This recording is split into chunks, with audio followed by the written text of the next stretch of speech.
Ang gihatag sa akong nga part is testimony. Okay, naglibog ko kay wala mo kaila sa kuha. Dili na po importante nga makaila mo sa kuha, no? Ang kuha lang is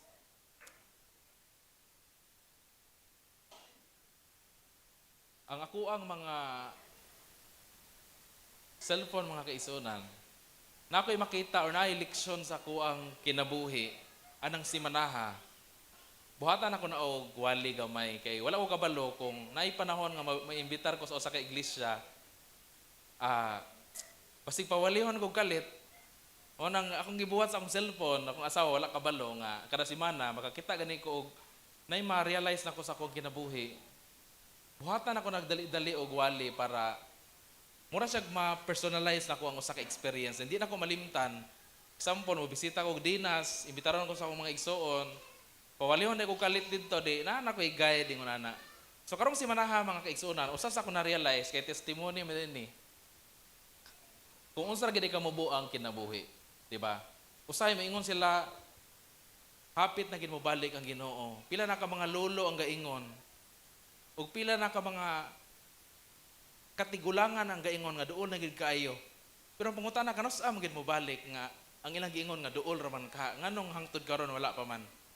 Di ba? So usas ako na hunahunaan mga kaigsunan, na-realize lang nako siguro dili na kinahanglan mo abot pa og 100 ka tuig ang pagbalik sa para lang sa kuha. Ngano man ang kinabuhi mo sa usa ka tawo. Puta na to, akong edad karon may kabalo na mo sa akong edad, no? 36. Buta na to, 60 ra katuig ang usa ka tawo. Pila naman yung nabilin sa akong kinabuhi? 20 kape na lang, di ba? So kung mao na lang na akong basihan sa pagbalik sa Ginoo kay ang pagsira sa kaluwasan, kamatayon naman gid og pagbalik sa Ginoo. Ibuta na to ang akong kamatayon ang pagsira sa kaluwasan. Dinig katulog ya nimo sa kamatayon, di ba? Kinsa may nakabalos kanang pagmata nimo gikan sa pagkatulog, nakabalo ba mo pila mo ka oras nakatulog? Di ba dili ka kabalo? Ang kamatayon sama ra man sa pagkatulog. Subuti pasabot ini kamatay nako. Dayon mubalik ang Ginoo, dili na ko kabalo og unsa pa ginakadugay nga mga katuig ani labay. Kung maabtan ko sa Ginoo nga matarong na naapil ko sa pagkabanhaw. Ang akong paghulat sa pagbalik sa Ginoo 20 ra ka tuig kapin, di ba? Kung ibutan nato tama na ko sa 60.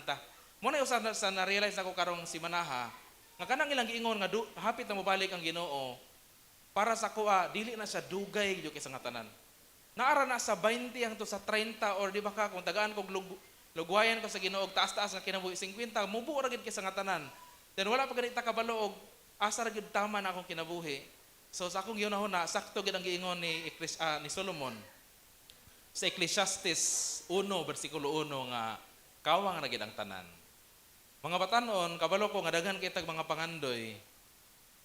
Ning agi man jud tang tanan ana nga mo ni atong gusto maabot. Basig sa sunod nga mga tuig maabot na nako ni ayha pa ko magtinarong og pangalagad sa Ginoo. Kaning giingon ni Solomon sa Ecclesiastes 1 verse 1, vanity all are vanities, di ba? So kawang lang gid ang tanan.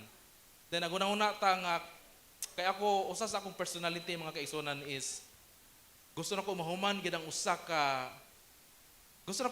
sa anang oras ba, anang adlaw. Pero usay malimot ko nga dili na ko kontrolado ang tanan. Pero sakto gid ako nabasahan sa Ecclesiastes nga nay timing ang tanang gibuhat sa Ginoo, di ba?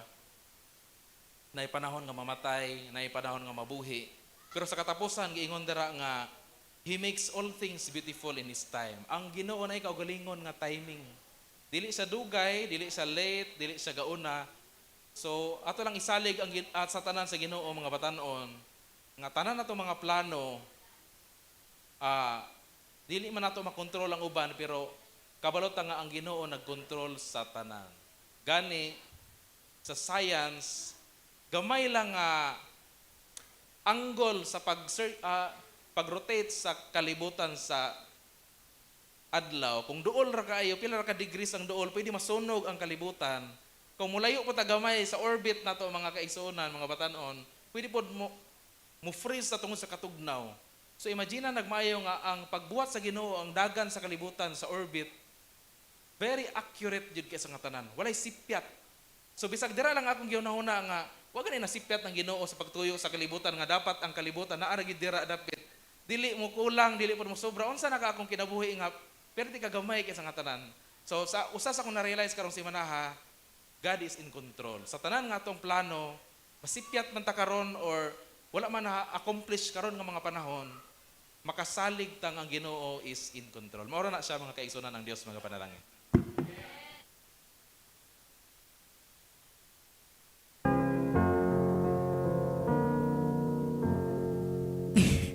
Okay, thank you kayo, brother.